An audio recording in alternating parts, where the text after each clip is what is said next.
My name's Grady. I was a Bachelor of Music Jazz Ed major, graduated in 2019, and currently teaching high school music at Seneca High School in Tabernacle, New Jersey. I'm Ginger, currently a sophomore at Mason Gross studying education and jazz. What instrument do you play? I play alto sax. What do you me play? too. Yeah, same thing. When did you realize you wanted to pursue music? What age? Was it a time or an instance?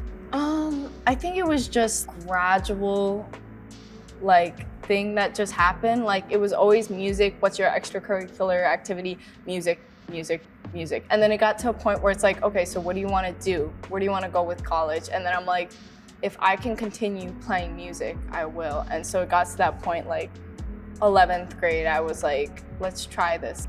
What about you? So I grew up in a house full of music. My dad was a music teacher, is retired, but still involved in music education. His parents were both teachers in public school system as well. So it's almost like a family business running through line, a lot of education on my dad's side for sure. And that was never necessarily something I considered until I got into about sophomore, junior year of high school. I had an opportunity to continue to pursue leadership opportunity, working with marching band students who were incoming and working with jazz band students who were incoming as a current student leader. It became like a snowball of, I really enjoy helping with what I know and feel comfortable with. Do you feel like you're trying to follow in footsteps, or do you feel like you're trying to find an identity through this field? Or what are you looking for? Yeah, identity. I'm definitely looking for identity. As of right now, I don't even know whether I'll be an outstanding teacher or it's just something that I might not be truly good at. And I would like to be good at the thing I do. Yeah, I can tell you that I'm grappling with the same thing. Am I doing this right? Am I a good teacher? Right. What do we measure ourselves against? Is it student opinion? Is it administrative opinion? Is it? It's all internal for me, at least. It's a good guiding question. What am I doing and how well am I doing?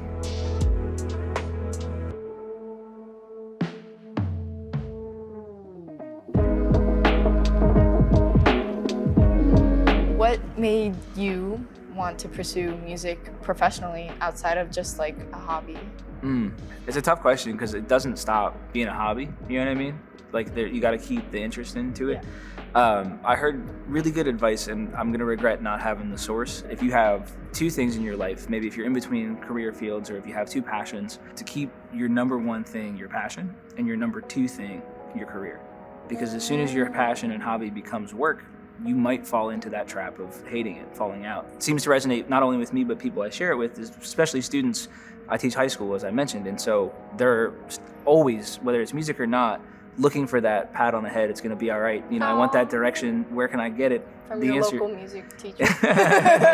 Right, but even if it's not about music, what is the universal truth? And it's, for me, that let your passion be your passion, feed your passion, and it'll feed you. Is there anything now that you're in sophomore year that you feel like you could tell your younger self, high school, middle school, early on, picking up the saxophone, whatever it is, getting into ed, that you wish you knew today? I feel like explore your own identity. I never had the chance to figure out who I was. Growing up in this age, social media, Instagram, YouTube, they can kill all the time you have to explore your own identity. To me, identity is my culture, learning my language, learning more about the countries which my parents are from. Now, I wish I had the chance to do that when I was younger, so I could just know them now and just be a more fruitful and blossoming person.